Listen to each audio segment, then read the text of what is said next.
So once again, I welcome you all to this program, the DigGeoNaija University Affiliate Program. Today, you'll be learning a hands-on geospatial workshop using the QGIS, and this program is facilitated by DigGeoNaija. So some of our presenters today, we already meet one of our ambassadors from the Abu University, Zaria. So myself, I'm Oyeni Ganiat. I'm representing DigGeoNaija, and the other tutors for today will be Oludipe Victoria and Mr. Ayomipo Bankole. So I'll be running you through the overview of today's program. The objective of the program is to learn about how to process and to visualize the digital elevation model that are using QGIS. This program is scheduled to run for about 2 hours. So before we go on, we'd like to tell you about DigGeoNaija, the brain behind this university program.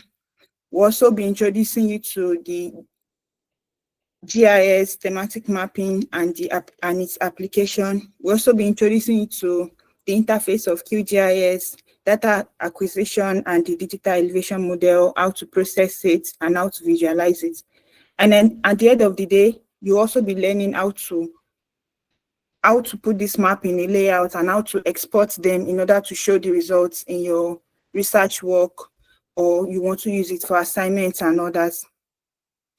This program will also be having some interactive question and answer session, and that will be moderated by our ambassadors. If you are lost anywhere, you can note your question or just put them in the chat box. So from time to time, we'll be having question and answer, and your questions will be answered. So moving on, what do we do? What is our mission? DigGeoNaija is acronym for Digital Geoheritage Innovation in Nigeria. We are a tech-driven initiative, and we are elevating the tourism sector in Nigeria through immersive experiences and sustainable practices. So our mission is simple. It is to enhance the accessibility and conservation of Nigeria geosites. Simply put, we are trying to make sure that the geosite in Nigeria is accessible globally. And while we are doing this, we are ensuring that we are promoting the sustainable tourism in Nigeria. So our vision for this is to use cutting-edge immersive technologies and innovations to bring the geoheritage of Nigeria to ensuring that we are preserving this geoheritage for future generations to come. So what are some of the solutions we provide at DigGeoNaija? Kindly mute your mic. Thank you. So some of the solutions we provide at DigGeoNaija is virtual tours and digital experiences. This is to say that while you are in Unilorin, while you are in Ahmadu Bello, or anywhere in Nigeria, you can see what it looks like in Blue Rock in Abeokuta. While you are in ABU, you can see what the younger granites in just look like while you are still in your Unilorin campus. So we are making digital experiences seamlessly to the world, and we are bringing the beauty and the beauty of Nigeria to the world, simply put. So we also create 3D geosite models for academic and professional use. And we also study reality cards for young learners. So we make these cards for young learners, and we have them available. If you have young learners that is curious about the world, the geoheritage of Nigeria, you can reach out to us. We also make digital elevation model maps and GIS maps. We make shape files, we make reports and projects for your research works as professionals and as students. And we also make site artworks and merchandise. And also we produce documentary series. If you have been following us on YouTube, you must have been seeing some of this. Recently, we released a documentary on Zuma Rock, and we have also released another one. So you can check DigGeoNaija on YouTube to catch up on some of these historical stories and the myths and mysteries behind some of these geosites. Not only that, we also create geoheritage storybooks and educational tools. So if you are curious about the geoheritage of Nigeria, we have storybooks and some educational tools for you. We also have the training and consultancy services. So if after the end of today's training, you want to enhance your skills, you want to earn your skills in GIS or even in data analytics, we provide both. And not just training, we also provide consultancy services for professionals and for companies as well. So I will be handing over to our tutor now, Miss Victoria Oludipe, the first tutor, to take us through the basics of GIS, thematic mappings, and some of the common sources of these maps and their practical application in terrain analysis.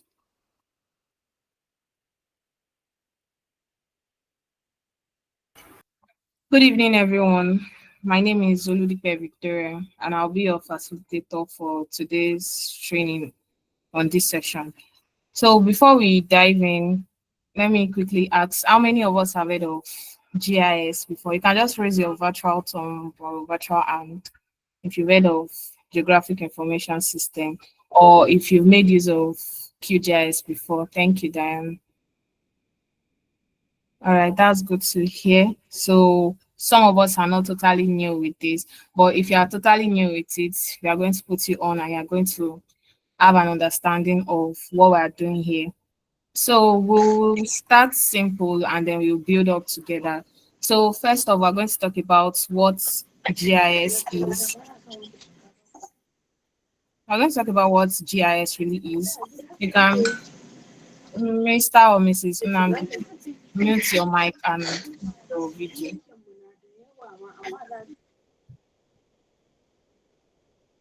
All right, so we are going to talk about what GIS is. You can think of it as a tool that combines map with data.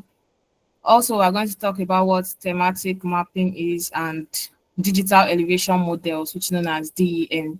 So we are also going to look at different common sources of digital elevation models, which includes SRTM, ASTER, and LIDAR. We're also going to look at the applications in terrain analysis. Then we are going to look at the GIS software, which we are going to use QGIS today. We're going to look at the interface, the data sources, and the methods. So after all of this, we're going to import a Nigerian shapefile, and from there, we'll check out one or two states. So let's go to the next slide, please. What is GIS? GIS stands for Geographic Information System. You can think of it like a smart system that allows us to capture, store, analyze, and visualize anything that has location on Earth. So it's basically a framework for capturing, storing, analyzing, managing, and visualizing spatial or geographic data. What this means is data that has location, that's spatial data. So you can gather this data, you can store it in your GIS, you can manage it, you can visualize it. So that is what GIS is. So if I should ask that, oh, where is the nearest hospital? And you put that on Google Map, that's basically GIS at work. If an emergency management agency wants to know, okay, which community will be flooded if River Niger overflows, they can use GIS to check out that data. And another example is if Uber is connecting drivers to passengers, that's also GIS. So they have it has different functions, and one includes data collection. So you can collect your data from GPS, from satellites, and from surveys. That is, you can also use your drone or your phone to capture data, like the location of your location, for example. So that's GIS in action, and that's one function of GIS. You can also use it to store data. That is, it organizes spatial and attributes data. So imagine you collect hundreds of locations of boreholes in your community. GIS can help you to organize them neatly and helps you to visualize them also. You can also use it for data analysis. That means you can Check which areas in Port Harcourt are most prone to flooding, or which roads are within 2 kilometers of oil pipeline, something like that. So lastly, you can use it for visualization. That means you can create maps, 3D models for decision making. So this is where GIS gets interesting. So, and you don't necessarily need to be a scientist to see where a problem or opportunity is in GIS. So some of the importance of this, what we're learning here today, is that it helps in understanding spatial pattern and relationships. That is, it is just a fancy way of saying that it helps us to see a bigger picture. For example, urban planners can use it to plan where can we build new estates. Environmental managers can also use it to track deforestation in any state. Also, transportation companies can use it to optimize bus routes. And then during disasters, GIS can help us to show safe evacuation routes also. Those are some of the importance of GIS. And we have two different data types in GIS. We have the vector data and we have the raster data. You can think of your vector data as shapes such as points, lines, and polygon, and your raster data just like images. So let's go to the next slide, please. So yeah, definition of vector data. So if I decide to take the location of each of you, wherever you are right now, and I decide to take the longitude and latitude of where you are, that's an example of points data, and that's a vector data. And if I decide to take a picture of you wherever you are, that's like a raster data. So that's just one simple example. So vector data is one of the data types in GIS. So it can help you represent geographic features using points, lines, and polygons. What this means is that points are single locations. It's just like putting a pin on a map. Let's say you have a physical map with you, and I give you a pin that, okay, point out where your house is on this map. You can easily use that pin to point that particular place. So that's like a point data, a location data. We also have lines, and lines are connected points, like group of points. For example, let's say your streets, your from your bus stop to another bus stop, different, let's say River Niger, that's line data, group of connected points, River Niger, River Benue, BRT routes, and all of that. So those are points data. Then we have polygon data. These represents areas that are enclosed. For example, lake, your plot of land, your the local government you stay in, like that, let's say that square, that's a polygon. So these three different types, the points, the lines, the polygons, they are examples of vector data. I hope we all get that. So for file formats, we have different file formats for vector data. We have the shape files, which is the most common type. We have JSON, and we have KML, and we have GeoPackage. So these are some of the file formats that, let's say I send a vector data to you. For you to recognize it that this is a vector data, you can see it in a shape file, JSON, KML, or GeoPackage file. So let's go to the next. Please, if you have any question, you can just put it in the chat box. There'll be time for question and answer later. Let's go to raster data. So we've spoken about vector data. Now this is raster data, another data type in GIS. Raster data represents geographic features using a grid of pixels, of cells or pixels, each with a value. The picture we see here is an example of a raster data. If you take a picture of yourself and you decide to put it on QGIS, that is a raster data.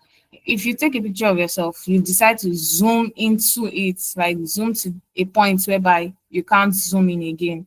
You may be seeing like small boxes or cells. So that's the pixel we're talking about, and each of that box represents a value in QGIS. So that value can represent either elevation, that's the elevation of the surface of the earth. It can represent temperature, it can represent rainfall, it can represent vegetation level also. So some of the characteristics of raster data is that it has each cell has a specific size or resolution. That means one cell cannot be bigger than the other. Each of the cell has a specific size and also has a value, and it is ideal for continuous data like I mentioned earlier. That's data that can change, whether elevation, temperature. Temperature of wherever you are is not static. Let's say in the afternoon it's very hot, so that's what raster data represents. Let's say it's 100 degrees. That value represents something in on raster analysis. So another characteristic is that resolution affects detail and file size. That means the higher the resolution, the larger your raster size, file size. So while low resolution is equal to small file size, and the higher your resolution, the higher the detail of whatever you are looking at. So for example, if you look at Google Earth or Google's satellite, it has very high resolution. That's why you can zoom in and see your streets or your house on the map. That's what it means. Another characteristic is that the values can represent categories or continuous measurements. For example, it can have values like 1, 2, 3, 4, just like land cover, where 1 means water, 2 can mean vegetation, just like that. So that's what it means. And then finally, we have different file formats for raster data. We have GeoTIFF, we have JPEG, we have IMG, and we have NetCDF. So those are some of the file formats in for raster data.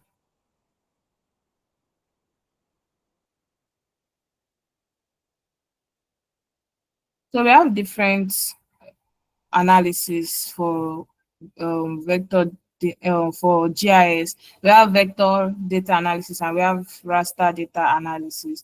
For the vector data analysis, you can perform a clip analysis whereby you cut one layer using the boundary of another.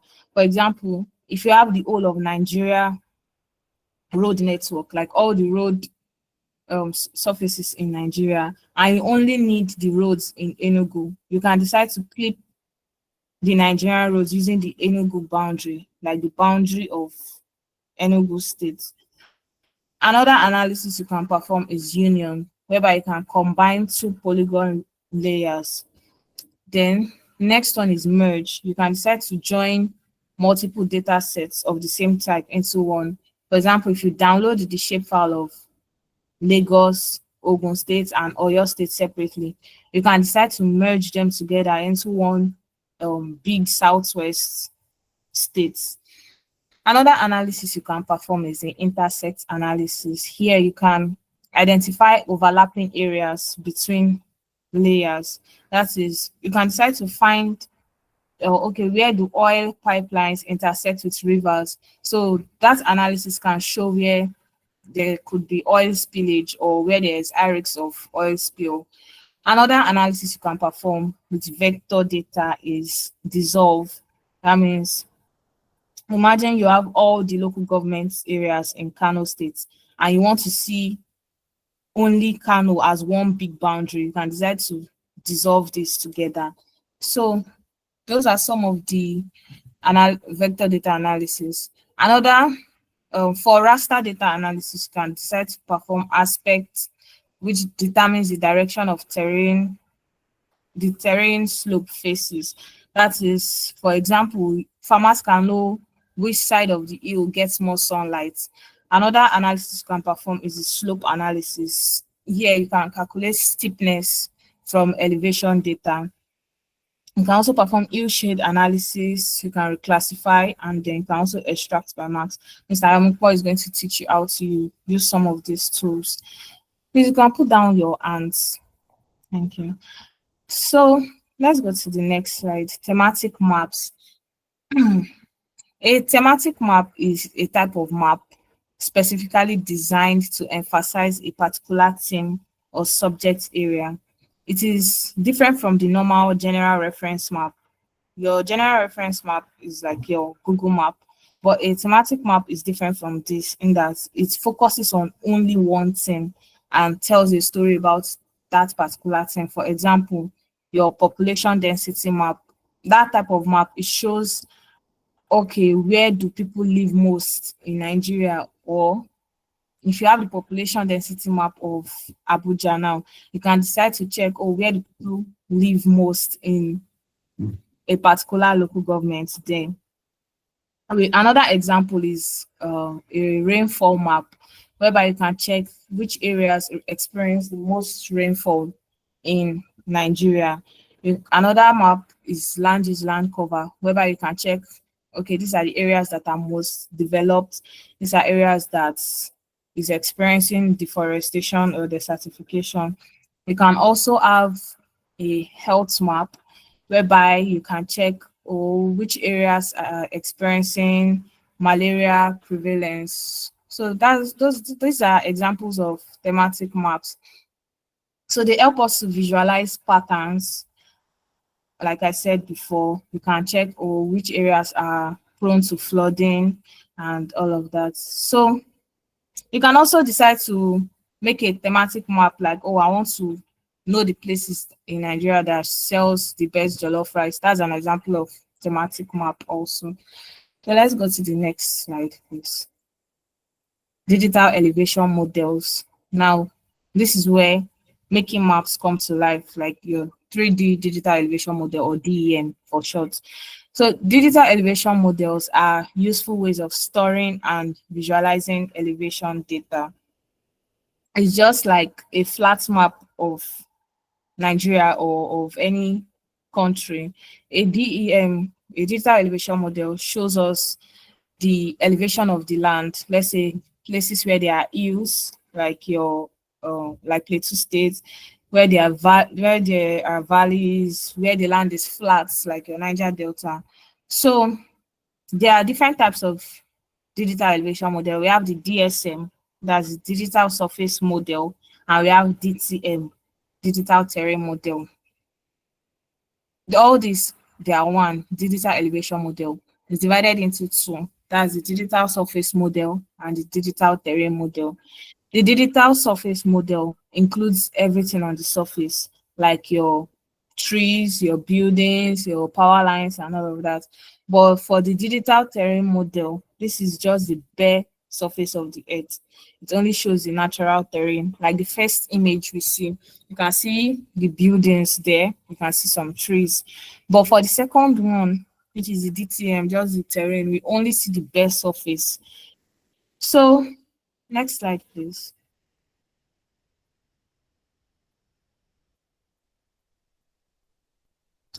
We have the different sources of digital elevation model. But before then, let me tell you the importance of digital elevation model. They can help us in flood mapping. Maybe you want to build roads, they can help in that also. So the different sources, we have the SRTM, which means shuttle radar topography mission. We have ASTA, that means advanced spaceborne thermal emission and reflection radiometer. Then we have LIDAR, which means light detection and ranging. So you can get your DM from any of these sources.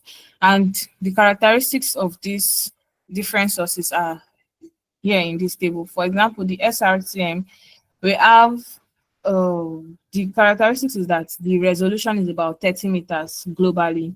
And yes, that's a global coverage. It covers Nigeria also. And it has a moderate accuracy of 10 to 30 meters. It is also used for large scale studies like your hydrology, environmental modeling. And the difference between this one and LIDAR is that it has a lower resolution than LIDAR. And then the common sources are NASA and USGS. For ASTER, the resolution is also 30 meters. It has a moderate coverage between 15 to 30 meters. It has a global coverage also, and it has better resolution in some areas than your SRTM data. And the common sources are NASA and Japan Medicine. Then for the LIDAR, we have the accuracy is between centimeters to meters. That means it has very high accuracy.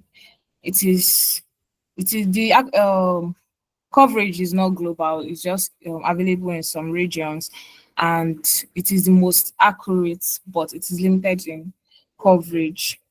So next slide.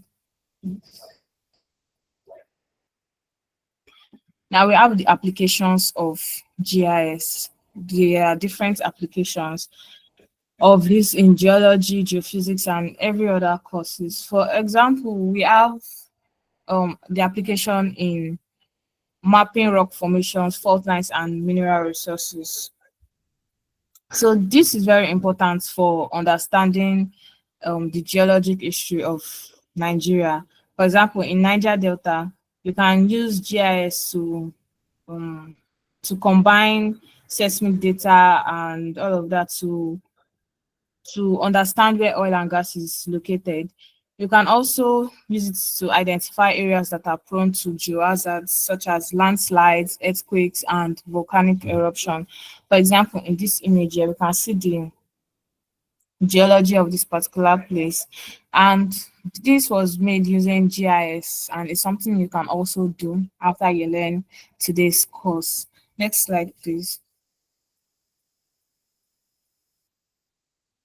You can also use it in land use and environmental monitoring. That is, you can access deforestation, desertification, and urban expansion using GIS. You can check, oh, which areas are developing, which areas are not, which areas do I want to focus my study on. So you can also use it for tracking biodiversity and in protecting areas for conservation efforts. So these are just some of the applications of GIS. Next slide, please. You can also use it in hydrology and water resource management. So GIS helps us to clearly define where water flows, where rivers connect, and where they can be drained into. For example, we can map River Niger and River Benue and their tributaries. So it is important for irrigation. You can use it to construct dams and for flood routes planning also. You can also use it to monitor groundwater level and water pollution. So those are few examples also. We also have applications in climate and weather analysis, whereby you can display temperature variation, rainfall distribution, and extreme weather events. You can also use it to understand climate change impact in different regions. So you can use it to check, let's say, my degree, where temperatures often exceed 40 degrees Celsius. You can use it to map areas like that and show the different temperature variation in that place. You can also use it to map temperature distribution in JOS, just and you can also use it to map rainfall distribution, which areas experience more rainfall or lesser rainfall, and you can use it to map extreme weather events. So you can use it to understand climate change. That's basically it. Next slide. So now I'll be moving into live demo.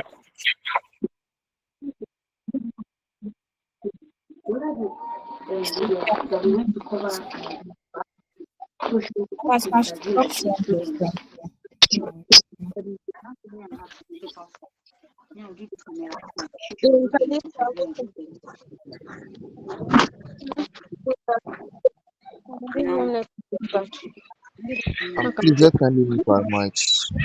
Mute your mics, please. As you are joining, mute your mic. Thank you very much.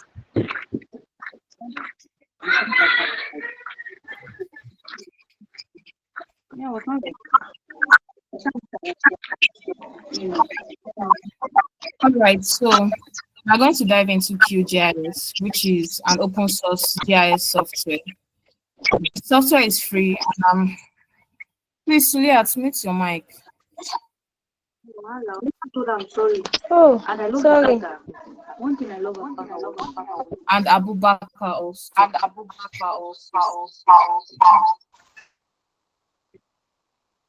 Thank you. So now this QGIS is a free software. I'm pretty sure we must have downloaded ours by now. So we are going to explore the interface together. And when you open your QGIS software, this is how it should look like. Well, without this though. So I want to confirm, have we all opened our software? And can we see my screen? Yes, we have opened. All right, thank you. So this is what the interface looks like. We have our menu bar whereby you have your project, edits. On if you tap your project, you can decide to save. Who's this person? Abu Bakr, can you kindly mute your mic? Thank you. So we have the menu bar whereby you have your project. If you decide to click this project, you see you can decide to bring in a new project if you are already working on something and you want to start a new project. You can decide to open recent projects, you can decide to save your project, you can also decide to exit QGIS. You also have your edit option here for editing.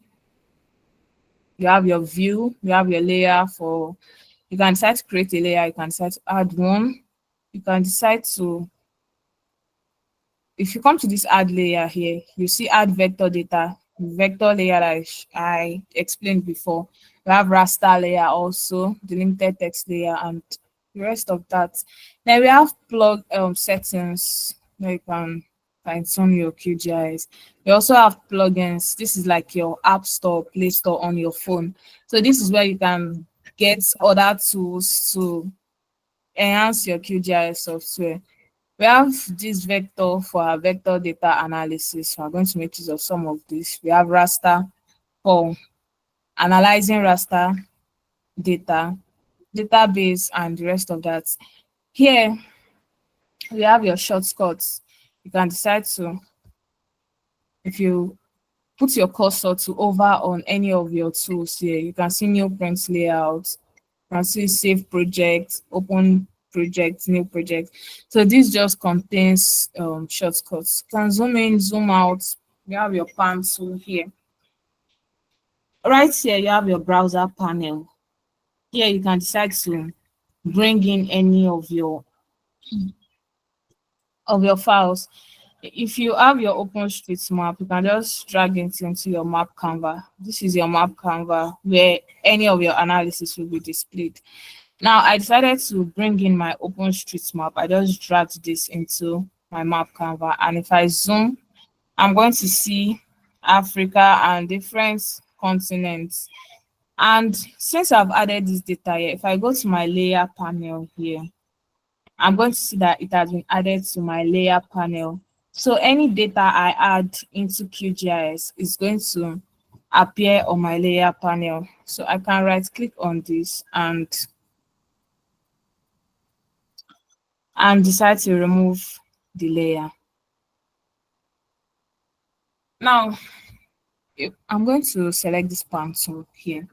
So as I'm moving my cursor, we can see here in this coordinate section that the coordinates is changing as I'm moving it. So each of these represents a location in QGIS.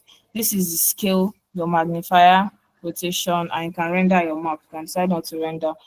And this is your coordinate reference system.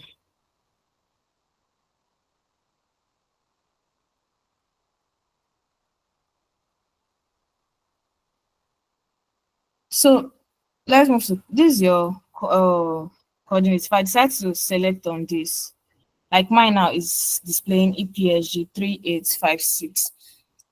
For this coordinate reference system. Let me quickly explain it. So, the Earth is like a round orange. So if you decide to display the Earth on a flat map, you need your coordinate reference system to describe the location of each place accurately on a flat map. And there are two types. We have the geographic coordinate system and we have the projected coordinate system. So the geographic coordinate system uses longitude and latitude to describe location, and the unit is in degrees. So if I decide to use WGS, World Geodetic System 844326, I'm going to see my coordinates in degrees here. So I can also decide to change it to a projected coordinate system. A projected coordinate system, the unit is in meters, not degrees like your geographic coordinate system. And for example, for Nigeria, we use Universal Traverse Mercator, UTM zones. So if I decide to um, put all my coordinates in meters, it is easy to calculate the distances and the areas. So I cannot just tell you, oh, my house is 2 degrees kiniko away from yours. It is better to just say it is it's 15 meters away from yours. It is easier to understand. So that is why we make use of projected coordinate system sometimes. So if why this coordinate reference system matters is because if two different data sets, like if I give you two different data and there isn't two different coordinate reference system, if I decide to overlay this data, it may not align properly. For example, if all the road network in Nigeria, if it is using geographic coordinate system like WGS 1984, and I want to overlay them with rivers, like, oh, how can I get to this particular river? And the river is in meters, it may not overlap properly until both of them are in the same coordinate reference system. So that is why it is important. Now for the coordinates here, if I decide to highlight this and type world and click enter, I'm going to see the world map. Please, can we all do that? For coordinates here, just highlight this and just click world and click enter. It came twice because I did it twice, so I'm just going to remove one. Please, if you've tried it, can you raise up your hand? All right, that's good. I don't go now. All right, thank you. So this is world map, right? If you decide to zoom into your map, you can easily locate Nigeria here, since we're in Nigeria. Now, I want to extract Nigeria from the whole of Africa. I want to work on Nigeria alone, like I need the boundary of Nigeria. I can easily do that in QGIS. I'm just going to select my world map here. I'll make sure it's highlighted in blue. Then I'll come to my tool here, this select feature by area tool. I'll select this feature by area tool, and then I'm going to select Nigeria. Let me do that again. These are our coordinates.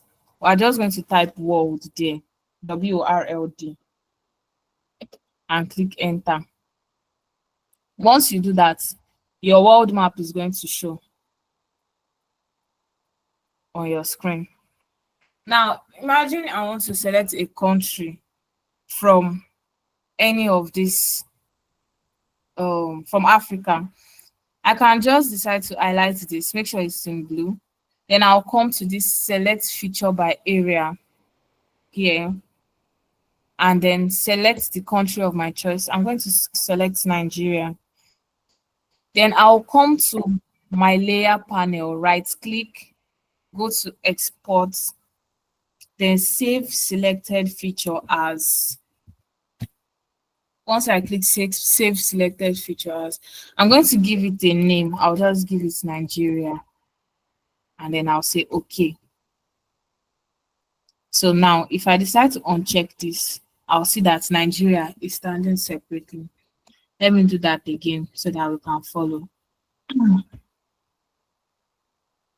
So this is the world map. I'm going to select, highlight it, make sure that it's in blue. I'll come to this select feature by area, this yellow box with arrow pointing on it. I'll select it. Go to any country of my choice. I'm going to select that. Select Nigeria.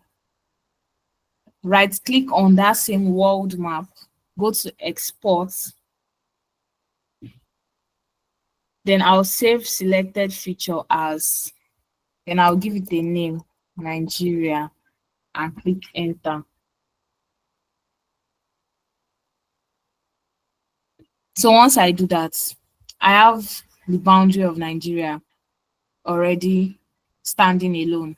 So I can zoom in to that, and then we see Nigeria, the data of Nigeria. Please, who has done that? Anybody? Okay, Sharp. thank you. Thank you. All right, that's good to hear that you're following. So that's one way to get data. As you can see, we're already gathering data. We have our world map and we have Nigeria. You can also try it with any other country of your choice. So I can also display the labels of any of this country. Like let's say I don't want to work on Nigeria, I want to work on another country. If I right click on that world map and go to show labels, I'm going to see the name of every country. So if I decide to work on Egypt, I can select Egypt and then right click, go to export and save. Let's say it's Egypt that I want to work on, so that you don't get confused. And all this data, they are this is a vector data. It is the information about this, about all of this is stored in an attribute table. Let's say you as a human being, you have your name, you have the family where you came from, you have your house address, you have your the school you went to. So all your information is stored in an Excel sheet. So that Excel sheet is called an attribute table in QGIS. And how do we access that? If you go to your world map, right click and go to open attribute table, you're going to see the attributes of all the data we have here. So now we see the name of every country in the world. So that's it. Another way you can get your country shapefile, this is a shapefile by the way, is by going to your HCMGIS plugin. Like I said before, your plugin is like your app store. You can use it to get your different apps on your phone, but in QGIS you use it to get different plugins that can enhance your QGIS. So what you have to do is you go to your menu toolbar, go to plugin. When you go to plugins, you go to manage and install plugins.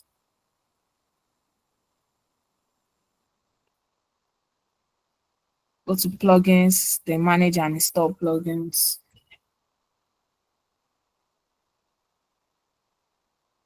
So this is your another window will pop open. So we'll type in HCMGIS. Let me put that in there.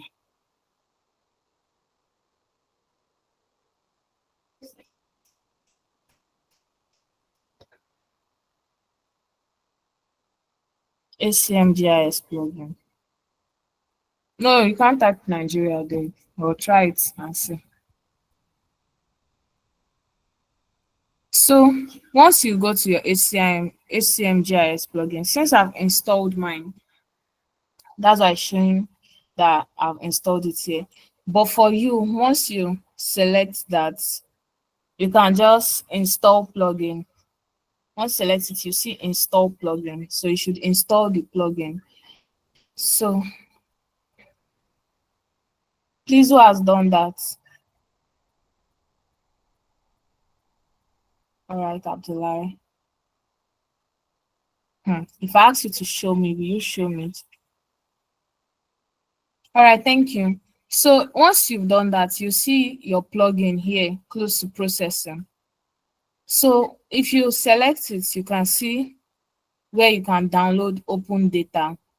So you should go to download open data, then global administrative area by country from GADN. Let's do that again. Your HCMGIS plugin, go to download open data, then global administrative areas by country from GADM. Once you do this, you select the country of your choice. You know, before we got our data, our Nigeria boundary from the world map. Here, you can decide to look for Nigeria here. So this is Nigeria. The level of detail 3, that is the boundary, the local government, and the states. This boundary that we were able to get, you will have that one. You also have the local government area, and then you have the different states in Nigeria. So you can just apply. When you click apply, you are going to download your shapefile.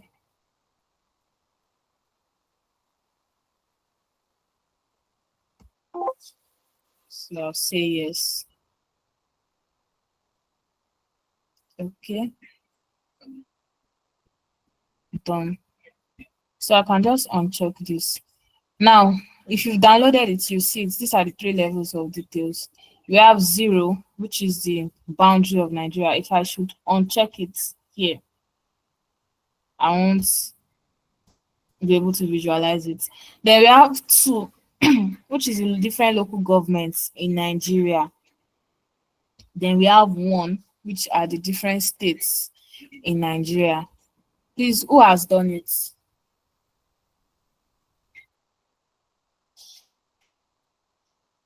Or should I go over it again? Omalade, thank you. Aside Omalade, who else has done it?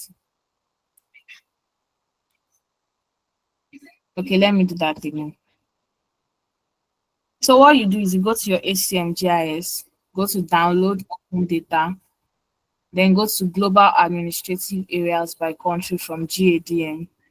Then you select your country, let's say American Samosa. Then you apply. But you are going to look for Nigeria. So you scroll down and look for Nigeria. When you select Nigeria, you apply. Once you apply, you download your data.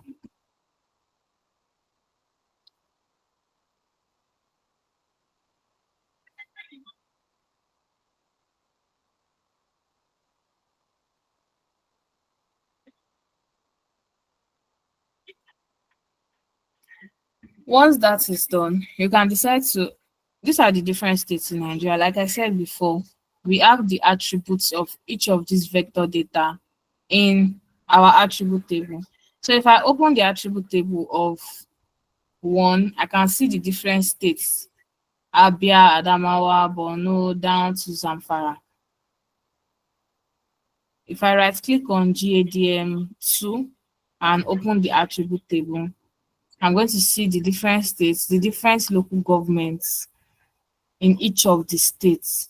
For example, in Adamawa now, I'm seeing Ong, I'm seeing Jada, I'm seeing the different local governments. So that is stored in the attributes table. So now, if I decide to look at all the states in Nigeria, I can right click on it and go to show labels. Once you right click, show labels, you are going to see the different states in Nigeria.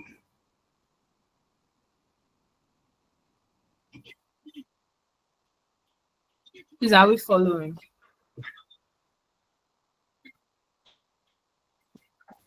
It's like Abubakar is no longer in class.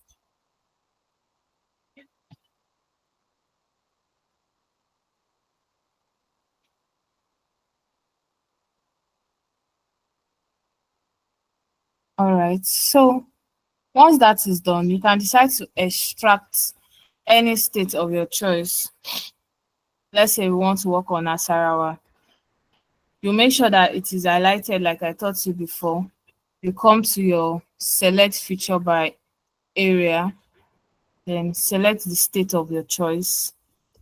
You right click, go to export and save selected feature as, then I can name it Nasarawa and click enter. So I have that separately already. So that's a way you can do that. You can also decide to do the same for Abuja. Make sure it is highlighted. Click on Federal Capital Territory. Right, click on that same layer. Go to export, save selected feature as, then I can name it FCT. So that's the two different shape files. As you can see, this is FCT, this is Nasarawa, standing separately. So like I mentioned earlier, if you were given these two different shape files, these two different vector files, and then you decide to want to work on them together instead of it standing separately, you can decide to merge them together. So what you do is you go to vector, go to data management tools, then merge vector layers. Go to vector, data management tools, then merge vector layers. So for your input layer, you come to these three horizontal dots and select Nasarawa and FCT. You click OK, then you hit run. Once you do that, you can close it. So this is our merged layer, right? So I can uncheck this too. Now you can see that it's together, merged. So at this point, are there any questions?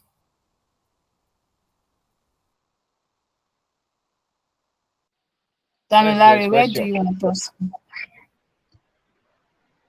Okay, Abdullah.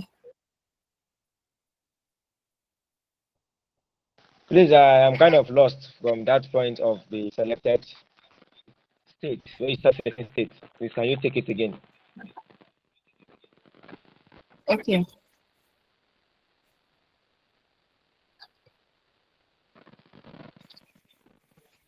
So Huh? this is our, you have your Nigerian shapefile, right? Like the different states in Nigeria. Okay. So you can highlight your, make sure you select it that is in blue.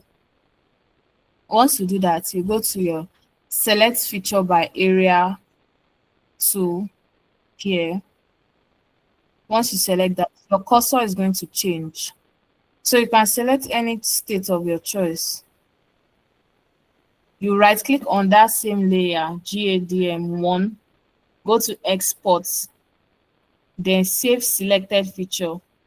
Not save feature. If you decide to use save feature, you're going to bring everything back like the whole Nigeria. So it's the selected one that you want to save.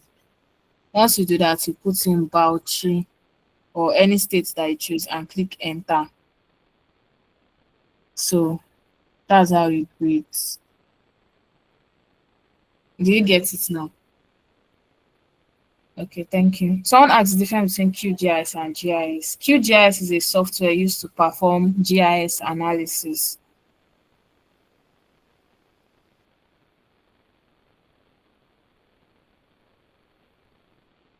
Yeah, it's still going to show.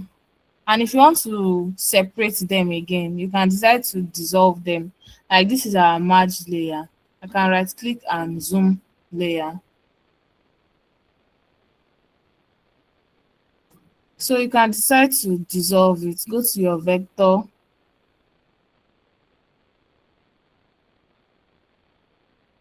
Geoprocessing tools, then you dissolve.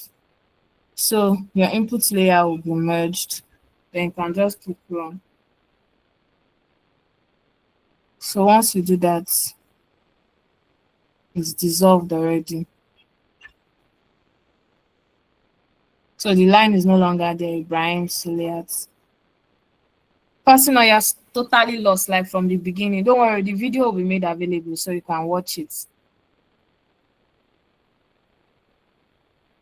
Nabil, you said you are unable to install the ACM GIS. Have you been able to do it now? Nabil. I'm unable to do it. It's not showing me. Okay, what you just have to do, did you go to your plugin, then you typed in ACM GIS?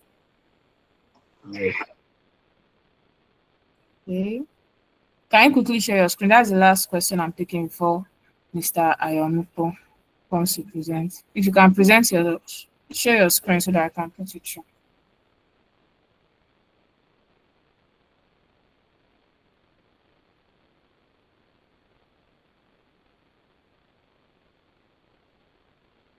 Like you present, not your face.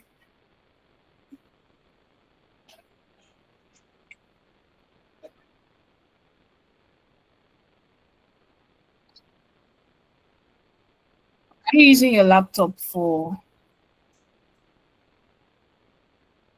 your? I can't hear you. You're muted.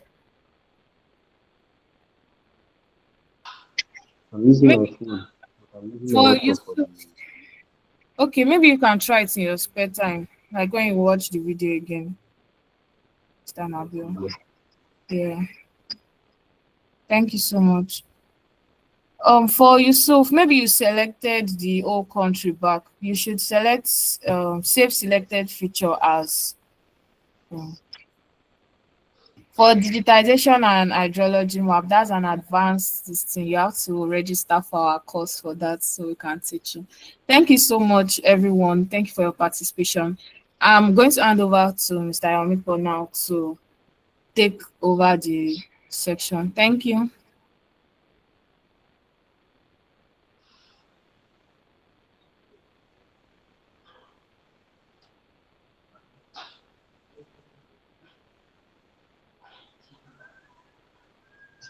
See,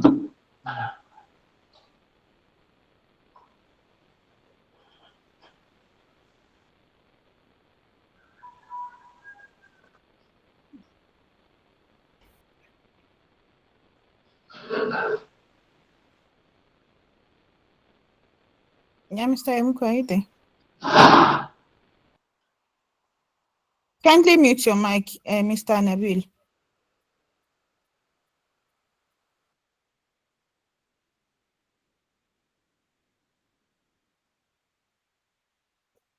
Mr. Emuko, are you there?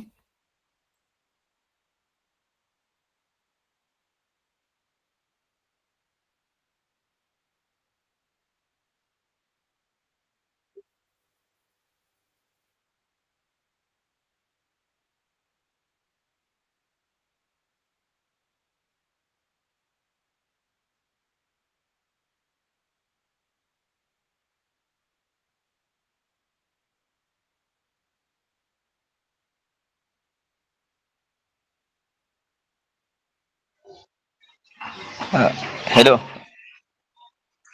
If he's not around, maybe I would. Let me just take the section when he come. You don't take the other section.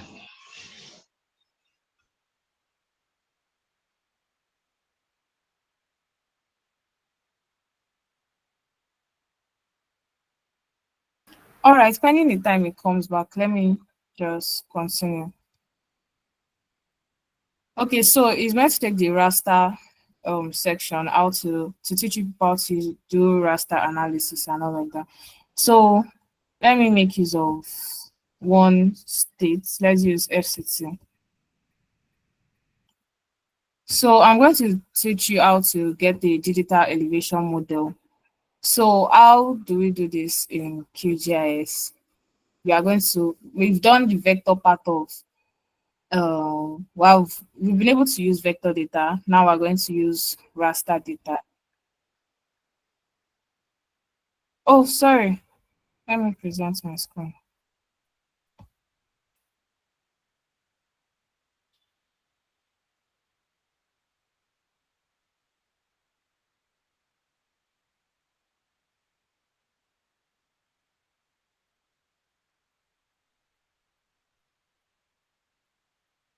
All right, so this is FC2. So how do we get our digital elevation model? You can go to raster, go to open topography, DEM, downloader. Hello, good But for evening. you to, okay, it's like it's back now. All right. Yeah. Hello, good evening, everybody. Sorry for the break. I had issues with my laptop, so I have to join with my phone.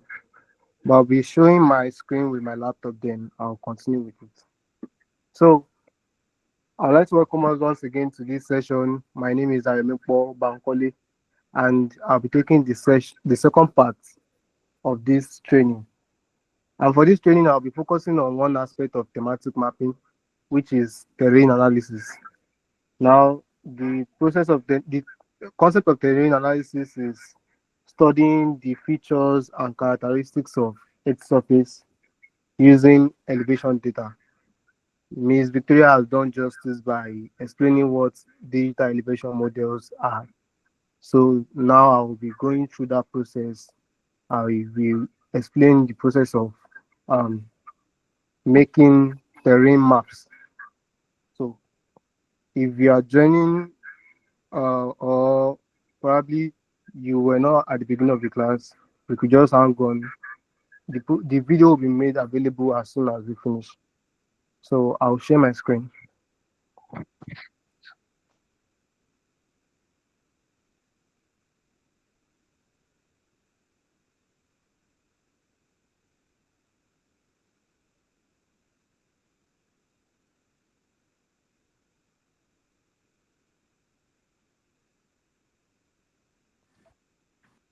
Please confirm if you can see my screen. Can't see it. Okay, thank you. So for this part of the training session, I'll be taking the loading of the DEM data, how to reproject DEM data, applying symbology for visualization, creating U shade, generating contour lines, performing slope and aspect analysis, overlaying DEM with boundaries, styling layers, and adding labels and legends. I'm sure some of these things I'm saying look like jargon, so probably you don't even know about it. Don't worry. Along the course of this training, I'll explain many of these things to you. So then we'll move to the map layout and exporting. We'll talk about common errors in QGIS and how to troubleshoot them. Then we'll talk about extra stuffs such as plugins and other things that we need to talk about. So now I'll be going to um, I'll load the DEM data now into the QGIS software. So Ms. Victoria has explained to us how to generate the study area boundary, which is that of Nasarawa and FCT, and she also dissolved it. So you have that singular shapefile, that singular boundary. So what I'll be doing now is I'll be generating the DEM data, which will be used for the terrain analysis. And by doing that, I will show us how to make proper terrain maps. Now, there are different ways of collecting DEM data, of downloading it. The first way is to go to data repository sites. There are different websites online that can show you how that can there are different softwares, there are different websites online that are hubs to different data types. For example, if you are looking for elevation data, if you are looking for land use data, different data that you need as regards satellite imageries, they have it all collated in that site. So an example of it is the USGS, the USGS Earth Explorer. So the USGS Earth Explorer is a website that contains different types of satellite data. So and you could just do this by going to the website gov. Now, when you go to this site, it will require you to log in. So I won't be going deep into the login aspect. I will just show what I need to do. So let's give, I'm trying to zoom out. So USGS automatically displays the map of United States. But let's navigate to Nigeria. So when we navigate to Nigeria now, you can see we have, it's showing the different places in Nigeria. Then what we'll do is probably I need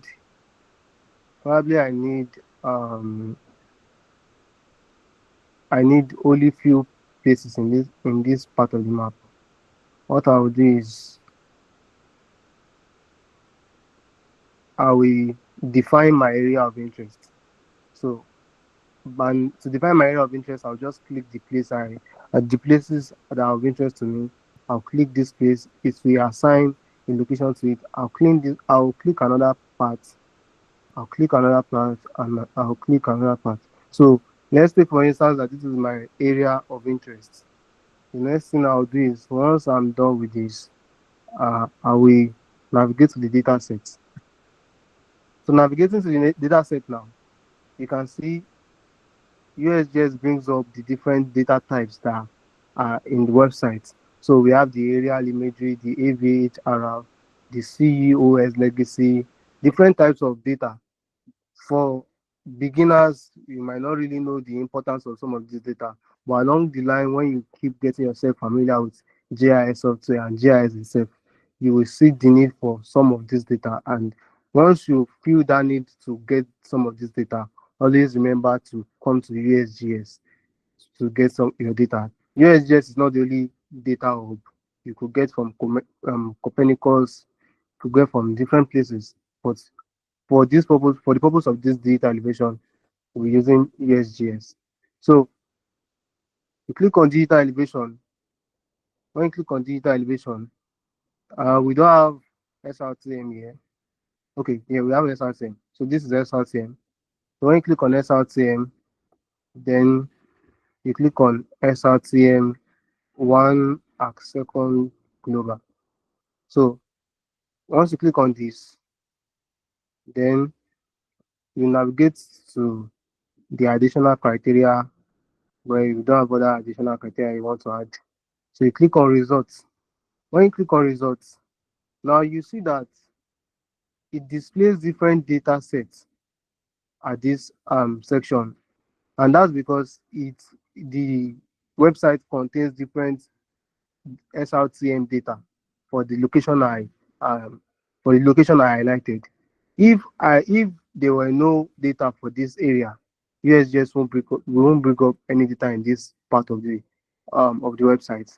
So, but it's showing me that yes, there are data covering this place. So, if there's this icon that looks like a leg of a person, once I click it, it will show me that okay, this data is covering this place, this data is covering this place, this data is covering this place. So it's basically showing me the areas that the data are covering, and what I'll just do is that uh, once I get all the data that covers the area I highlighted, I'll download everything using this download icon. But then this is like a strenuous exercise to do, because to do this alone, I'll be highlighting about 12 or 15 different boxes. And if I'm doing this one, not only will I waste my time, I will waste my data on this, and I will waste lots of resources on this. So this is one way to download data. I won't be going deep into this one. Once you log in, the download option comes in, then others are navigatable. So, but now I will leave this. I'll show you the second type, how to download DEM on QGIS.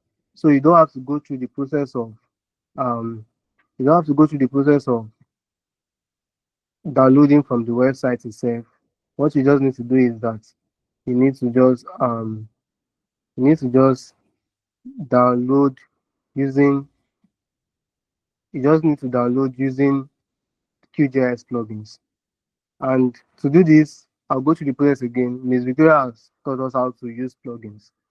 You click on the plugin section. You click on manage and install plugins. Let's wait for it. Then you click on all. So when you click on all, you click on open topography DEM downloader.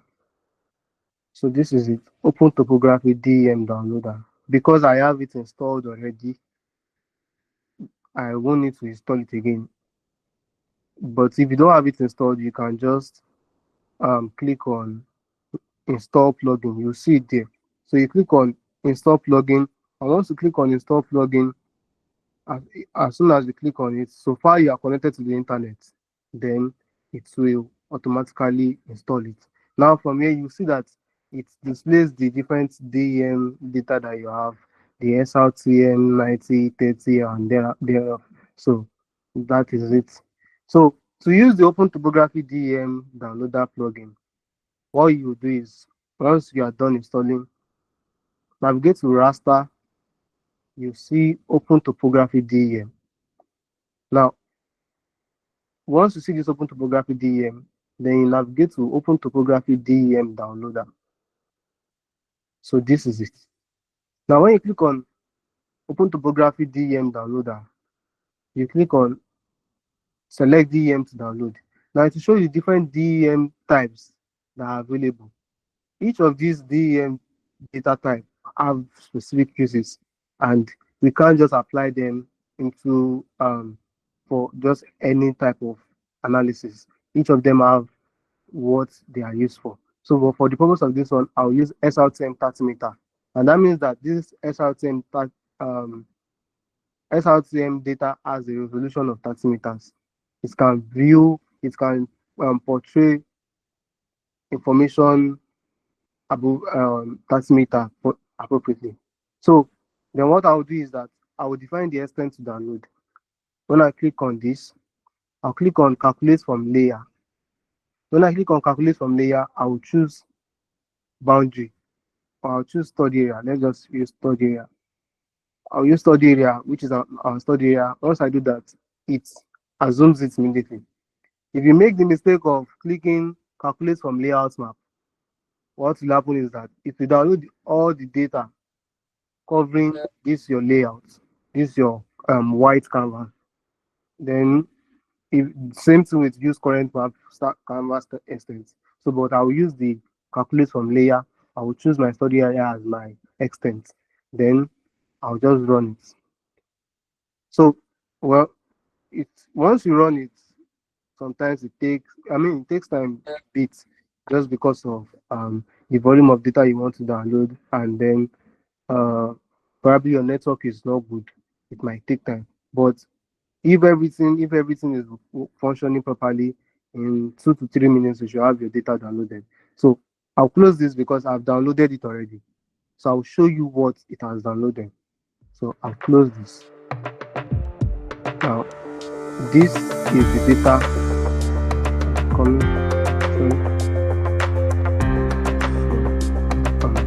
Okay. So when you hit the run button, like I showed before, it will download this for you, to bring up this for you. And if you look at this carefully, you see that this one is exceeding our study area distance. So what do we do now? We need to clip it. We need to remove the parts that we don't need. But then I want to show us something. So Ms. Victoria was talking about coordinate. She was talking about CRS, coordinate reference system. Now, by default, the QGIS software assumes a particular CRS, a particular coordinate, but that coordinate is not precise, because if you are working on data types, if you are working on analysis that will involve calculation of distance in meters and everything, you won't be able to use this data, because it's assuming a universal coordinate reference system. And if you are using a coordinate reference system, it might not be as accurate as using the specific coordinate system of um of that place you are working on for the for this purpose for purpose of this training. We are working on Nigeria, so we have to use a coordinate reference system that is working, that is accustomed to Nigeria. And to do that, what I will do is I'll go to raster data. um I'll go to projections, then I'll click on wrap or reproject. I'll just click on wrap or reproject function. So once I click on wrap or reproject function, now I'll click on this. So in this place now, the CRS is the EPSG 4326 WGS 84. Now once we click on this, which is the source CRS. Now for the target CRS, you change it to the CRS that is accustomed to that area that you're working on. So because for Nigeria, we also have about 3 different coordinate reference systems that work with us. We have the 31N, 32N, and I think 29. So there are about 2 to 3 coordinate reference systems that have been accustomed to Nigeria. So to get the one that is accustomed to Nigeria, what you can just do is click on select CRS. Click on select CRS. You click on no CRS, you choose predefined CRS. Now this place contains a list of different CRS. Now you have to go and search for the one that is accustomed to Nigeria online. Then you look for it and then you put it. So for the area we are working on, we are using the EPSG 32632, and it covers the place we are working on. So if I zoom into this one, if I try to zoom in, I'll see that it's covering the areas. I'm coming.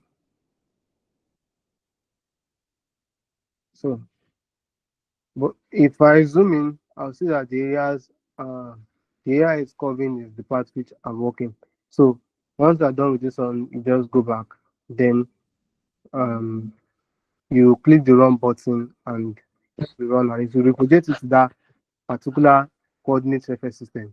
Now, coordinate reference system is very important because coordinate reference system can run your whole work. Probably if you reprojected your work to another area and then you start working on it. When you start making estimations such as distance and everything, if you are not careful, your work will be totally useless, because now you now have to reproject the data to the correct place and then you have to start estimating. So point A to B in Lagos State that is estimated at 63 meters might be 100 meters in Nasarawa State. So that is why coordinate reference system is extremely important. So and always also remember that you have to save your work as soon as you do it. So you see that when the tutorial was finished, you just click the run button immediately. So that is just to create a temporary file. But the disadvantage of the temporary file is that if you close this project without saving your temporary files, you won't be able to recover them, and you now have to start. You have to get it again. So to save it, you just click on these 3 horizontal buttons. You click save to file. When you click save to file, you assign a name to it. So let's say the name is DEM. So once you do that, you click save. So I have it already. Let me just click it. So once you click save, it assigns the name, then you click run. So once you run it, it will project the data. It will project the data back to the area where you are working on. So, and once you project the data back to the area you are working on, you see a change in the elevation values. This is the elevation values here. You see the change in elevation values. So that is to tell you that it has assumed the correct area. Now, if you assume to a wrong CRS, it will assume the elevation values based on that area you projected it to. So that's why CRS is extremely important. So once we've covered the projection, the next thing is to clip out the areas we need. And for us to do that, I'll go to raster. I'll navigate to extraction. Click on clip raster by mask layer. So once you click on this is our DEM data.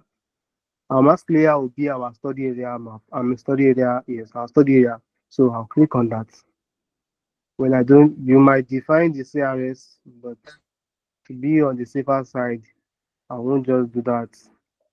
Then you click keep resolution of input raster. So let me do this now. So I'll save to file. I'll call it DEM clip. So I'll click save. Now once I click save, I'll run it. So let's run it. So this won't take time. In a few seconds it will be done. So it's done already. Now you see, as soon as I turn off the DM Duap program, the DM Duap, you see that it has clipped the area we need. And so that shows that yes, this one is ready for the work we want to do. So we'll be using this, there's no problem. So this is our DM data. So instead of going through the process of going to USGS and loading data, this was is quite stressful to do. And probably if you have the DM data already, what you just do is go to layer, add layer, click on add raster layer, look for your raster layer wherever you saved it. For example, this one, I'll just click it, and then when you click on open, you click on add, and then you close the spot. I have my data here, so there's no need for me to do that. So the next thing I'll be doing is that I'll be applying colors to this DEM data, because right now the way it is not really portraying much information about the elevation of Nasarawa and FCT. So I'll be applying colors to it. And what I'll do is I'll right click on the DEM clip, click on properties, then on the layer properties you see different sections. I'll click on symbology. So and then I'll click on the render type. I'll click on single bank gray. That is the default render type, the default color type there. So I'll click on single band pseudo color. Once I click on single band pseudo color, I will have to choose color for it. So now there is this part called color ramp. This color ramp now, it contains different predefined color ranges. So on this place, you have the blues, you have the CFDs, you have the greens, you have the grays. Let me use this turbo. Once I use this turbo, then I'll click on apply. And once I click on apply, I'll click on OK. So from this place now, you can see the difference in elevation more clearly. And what this place is, from this data now, I can tell you that, okay, these places with deeper blue colors are places of low elevations. And the way I'm seeing them, they might be river channels. These places of light colors are showing me that, okay, these places, these places are like mountainous area. They are places of high elevation. And if you're looking for it, even at the edge of this place, you see that this place is like brown or so. That is the highest elevation. That's about 1,297. And that's most likely going to be an hilly area or so. So you see, I expanded this section. You see the symbology, the colors, and it is also showing the range of values, the range of elevation values, and that's to show you what those colors are representing. So from this place, I've been able to show you how to visualize your DEM very well. So from this place, if you have different information you can say about this area. So that is for the DEM. Please, you can signify if you are still following me. So I'll be sure that I'm not doing this alone. Okay, thank you very much. So the next thing, okay, Precious. So if you have question, I will take that after the session. Just make sure to follow this thoroughly. Anywhere you have little misunderstanding or you are not quite clear, just hold on to it. After the session, I'll I'll answer your questions. So after visualizing this DEM, the next thing I'll be doing is I'll be creating other types of terrain maps.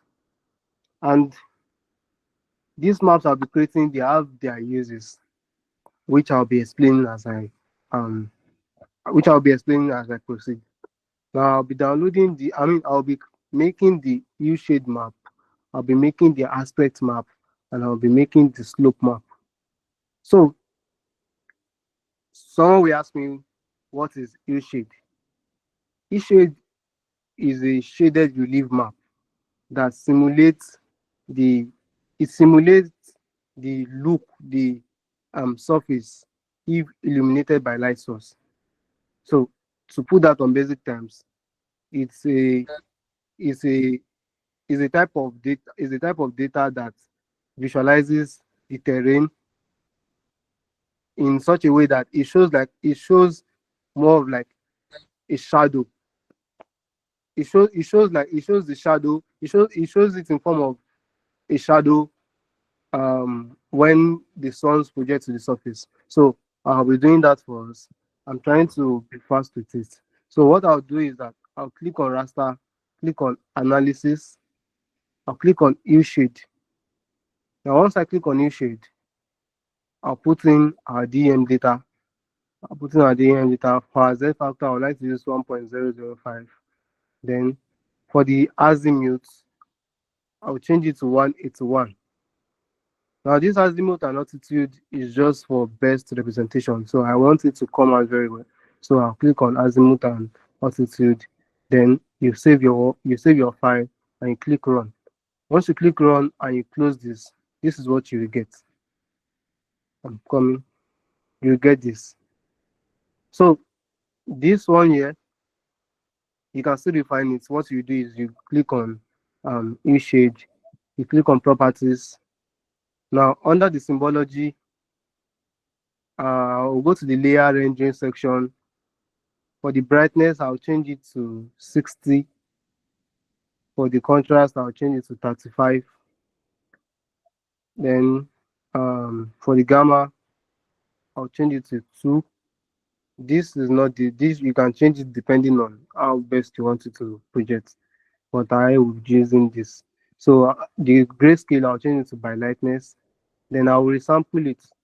I'll change it from nearest neighbor to bilinear, then nearest neighbor to bilinear, and I'll click apply. So once I click apply and I click OK, it will represent our U-shade map in a much better way. So from this place, I can even show you the areas. I can show you some different things. You can see it's just like an illumination of it's just like a representation of the surface, more of like a shadow relief. So this is it. Then probably if I want to even make this more beautiful, I'll display our DEM data on it. And once I display our DEM data on it, I'll right click on our DEM data, click on properties. I'll go to the transparency section. I can change the transparency, the opacity from 70 to and from 100 to 70. Once I click apply, this is what it will give me. So from this place, you can see it has multiplied the DEM and E shade together. So you can view this very well. Likewise, I can also do the properties, go to the symbology, click on normal. I can just change it to multiply. Then I'll click apply. So once I click apply, you can see it's giving me a more beautiful map.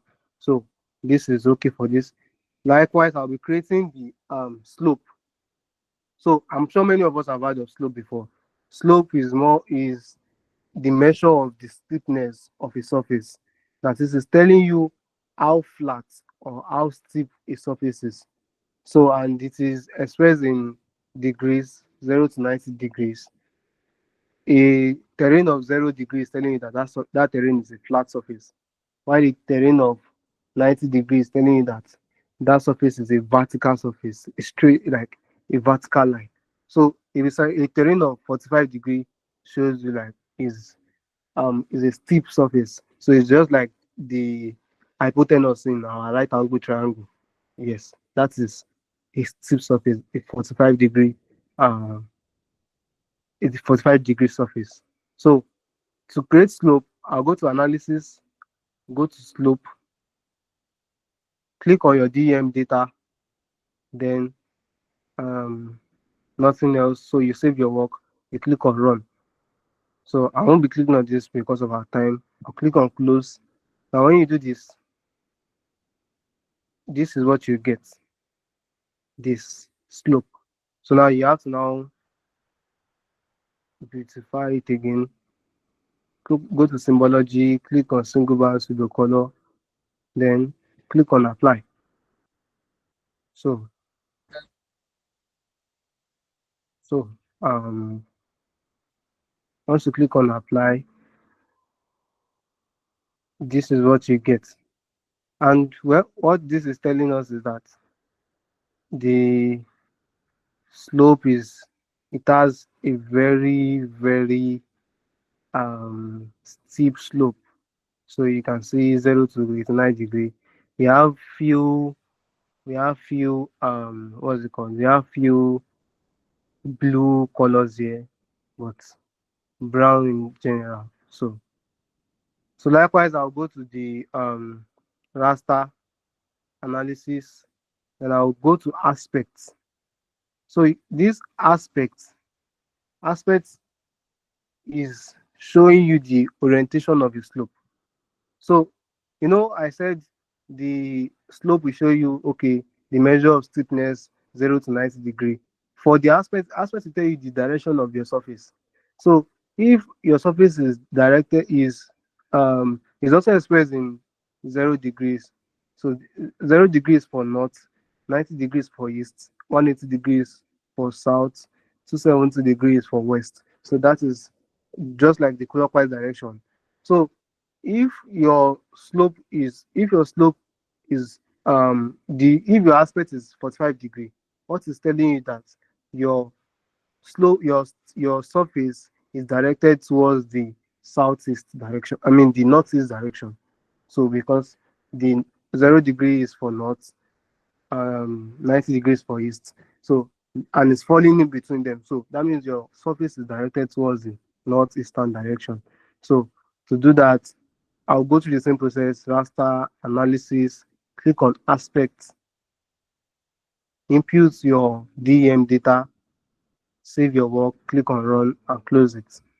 Once you do that, this is what you're going to get. You're going to get this. So once again, we'll apply colors to it.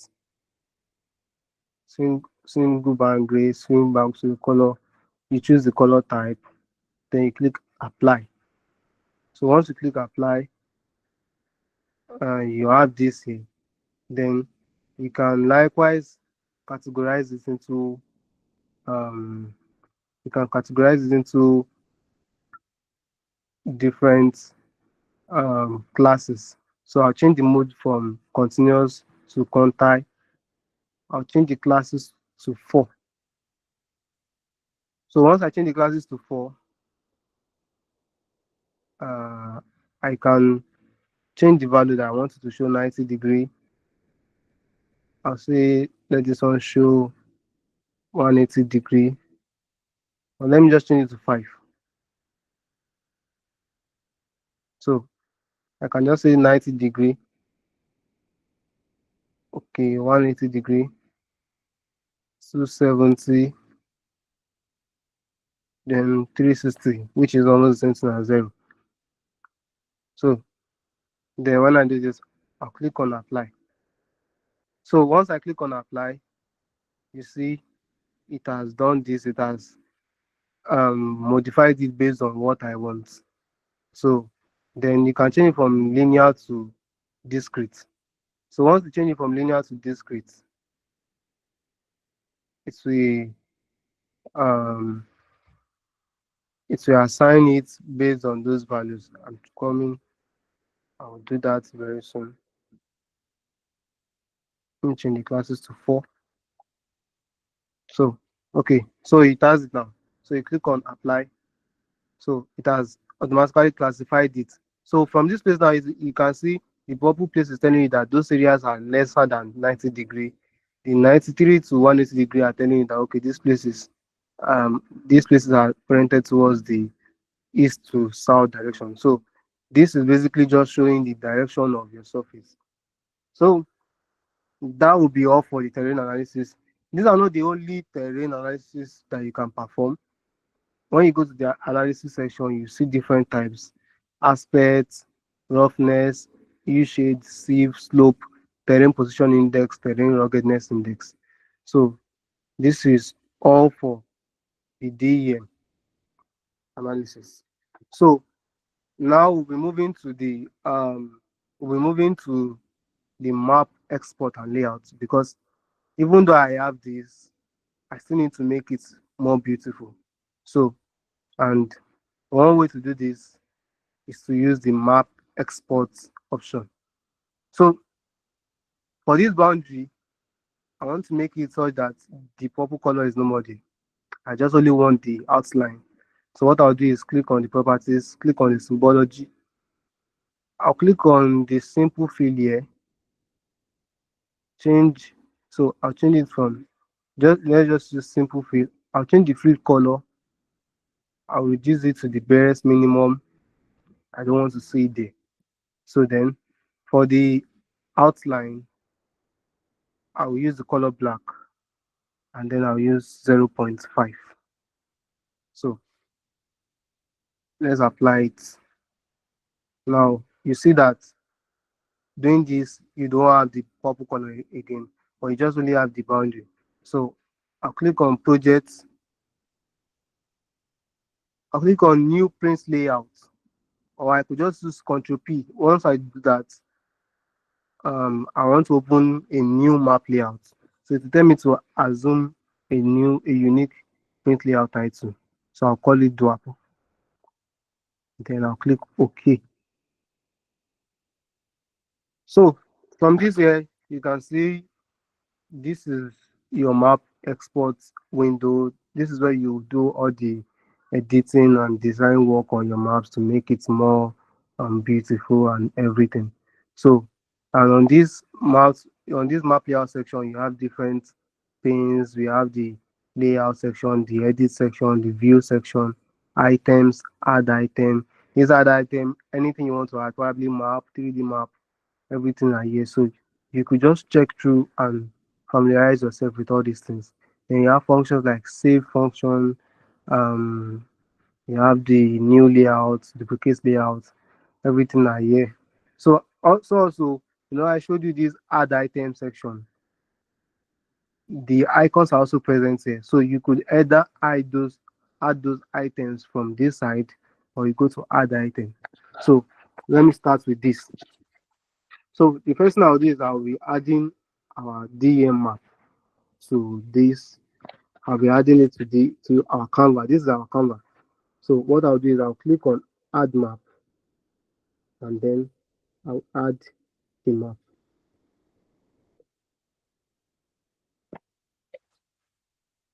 So this is our map. So now we have the map here, but the map is not fully displayed because we have some part of our data are not represented here. So what I'll just do is I'll go to this part, interactively edit map extent. So once I click on it, it will make me interact with this map in any form I want. So probably I want to shift my map. I can shift it. You can see if I want to make it bold, I can make it bold. So, but this is okay for me. So once I do this, then I will come to this pan layout. Then I'll click on it. So once I'm done with this, the next thing I want to do is that I want to add our grid. So I'll come to this section.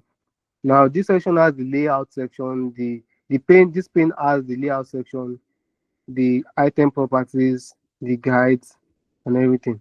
So if you want to add the grid, you come to the item properties, you click on grids, then you add the grids.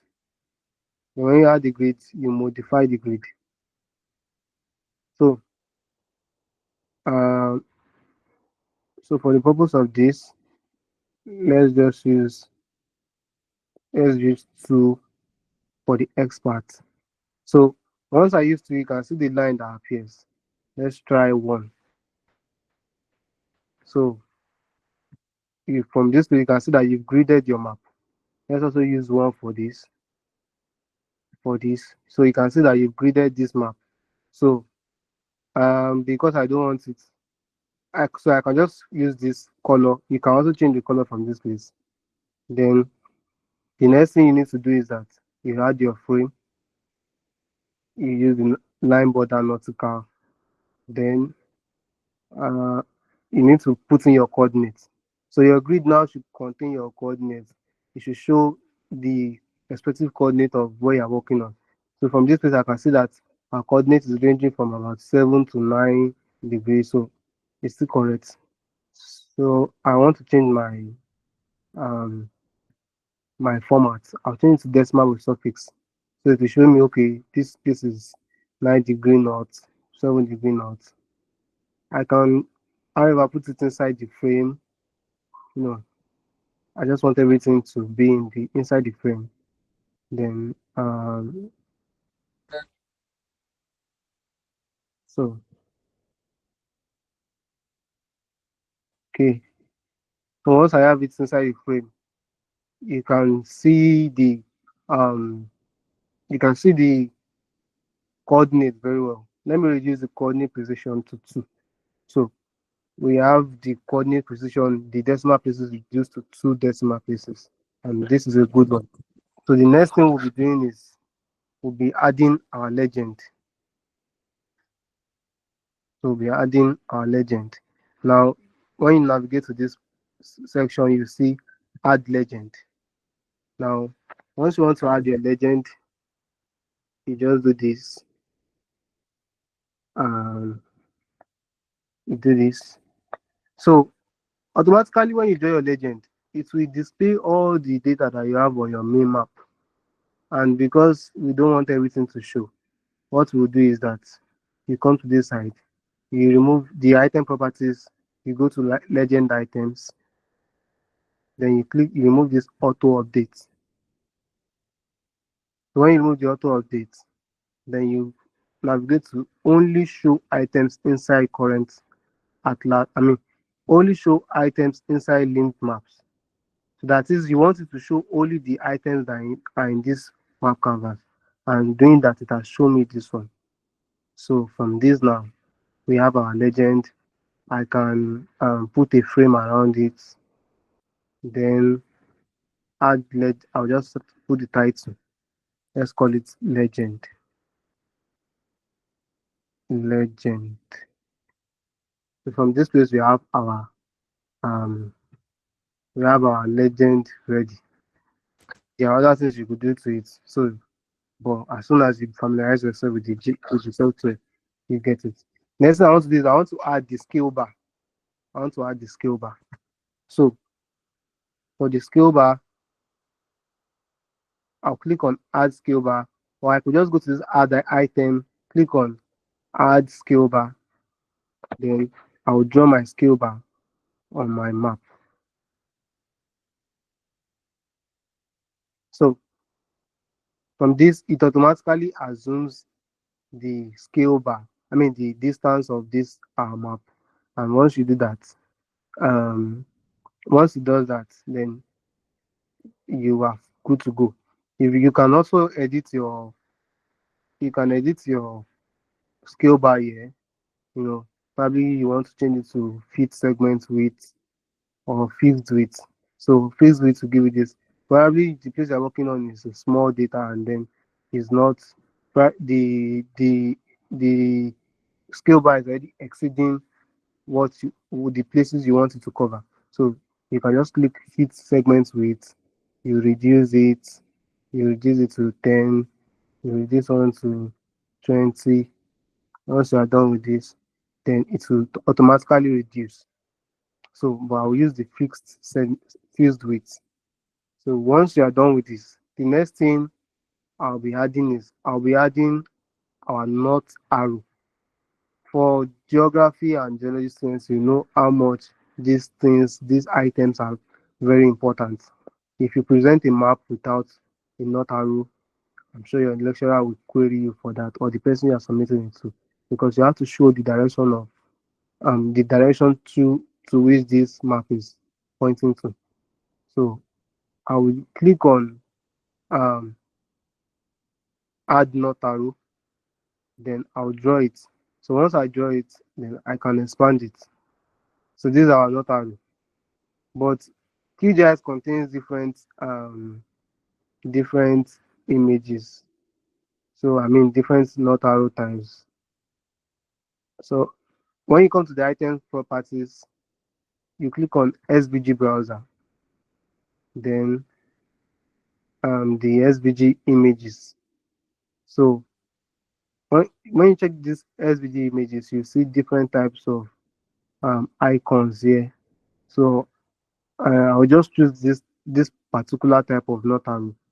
So I'll choose this. Once I choose this, then I can change the color. I'll just choose the fill color. I'll choose black. So once I do this, I have another type of north arrow there, and this one is quite suitable for me. So just like we've added these ones, you could add different things. You could add picture. Probably you want to show a pie chart in this picture. You add picture. You just do this. You draw the picture there. Then you insert it. Uh, the other things um add arrow, different stuff that you could just do. Add shapes. So all this with this one now we've made a good map, a good terrain map to an extent. So one other thing which I want to show you before I export this map is how to add inset map. So an inset map is referencing the bigger map you have here to a larger region. So let's say for example, you want to show that Nasarawa and FCT are in Nigeria. What I will just do is I'll add another map here, a smaller map. And once I add the smaller map here, I will put in the map of Nigeria. I'll put in Nasarawa map. Then I will show you that, okay, Nasarawa is in this part of Nigeria. So I will do that now. But before I do this, you have to note something. You have to always lock your work before you proceed to another stuff. Because if I don't if I don't lock this work, if I should change what I have on the main map, it will take effect on this one. So what I'll do is I'll click on map on this my map, then I will navigate to the layer section. I'll click on lock layers and lock style for layers. Once I do this, then I'll go back to my main map. So on this main map now, I can now toggle off this one, and then I'll put on this. So I don't have the Nigeria map here. Let me just quickly download that and show you. So okay, so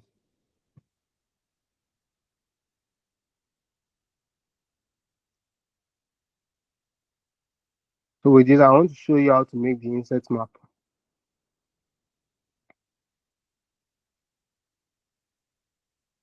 close. So now you can see this is the main Nigerian map. It's showing you that this is the place Nasarawa and FCT are located. So as I have it here now, I will go and display it on our main map. So because I logged my map, all the changes I've made on the main map is not taking effect here. If I should mistakenly unlock it, it will take effect. And that is like going back to square one. So what I'll just do is I'll click on add map. Then at this area, I'll just draw the map here. And this, boom, it shows up. So this is your main map. I mean your inset map. So this one I can just apply the frame to it. Once I apply the frame to it, yes. So I have this. So you can see here you have your inset map. So you have your Nigerian map. Then you can add your scale bar. If you add your scale bar to this one, you can see it's quite small. So I thought to do something before. Go to item properties, click on, look for segments, change it from fixed width to fit segment width. Then you can change this to 10, change this to 20. Can you see? Then you change this to, let's change it to the height, let's change it to 1.5. 1.5. So with this now we have a suitable LED scale bar. So with this one, well, we've represented our terrain map very well. So you just save your work. And once you save your work, then you now proceed to exporting. So if you are with me to this stage, I'll tell you congratulations because we've gone through 90% of what we intend to do. So with this now, you have a good terrain map, a visually appealing terrain map. Now, to export your work, you can either export it as a PDF or you export it as an image. And to do that, what you do is just click on layout. You click on export as image. You see export as image, export as SVG, export as PDF. You can export it as this three. So I will export it as image. I'll click on it. Let me name it FCT NAS. Now this is the file format. You can save it in different file formats. Well, I'll choose JPG. Then you click on save. So when you click on save, now it brings this out. If you remember, Ms. Victoria was talking about resolution. If you export in a lower resolution, you have a lower file size. But the implication of it is that your work will not be sharp. Let's just put it like that.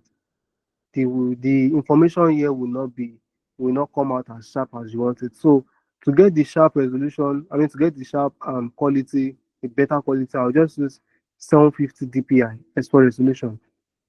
So once I use 750 dpi, let me just click. I'll click save. And once I